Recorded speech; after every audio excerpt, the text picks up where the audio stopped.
आणि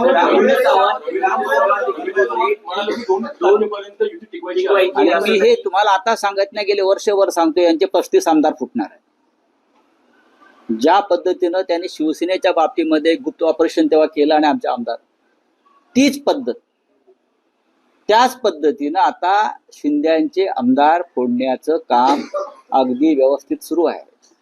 रवींद्र चव्हाण हे भारतीय जनता पक्षाचे प्रदेशाध्यक्ष आहेत, करेक्ट, कोकणातलेच आहेत आणि डोंबिवलीचेच आहेत. त्यांची नेमणूक खास त्यासाठीच केलेली आहे डोंबिवलीतून. त्याला राजकारण कळत आहे, त्यांनी ते राजकारण समजून घेतलं पाहिजे.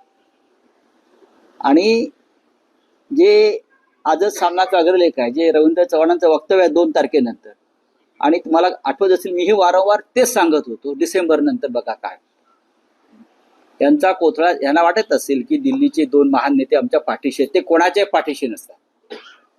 हिंदुहृदय सम्राट बाळासाहेब ठाकरे यांनी अमित शहा आणि नरेंद्र मोदी यांना बरं का नियमबाह्य मदत केली कायद्याच्या बाबतीमध्ये, इतर बाबतीमध्ये, तरी त्यांनी माननीय हिंदुहृदय सम्राटांच्या शिवसेनेच्या पाठीत खंजीर खुपसायला मागे पाहिले नाही. की ते शिंदे कोण? शिंदे तर त्यांनीच पाळलेलं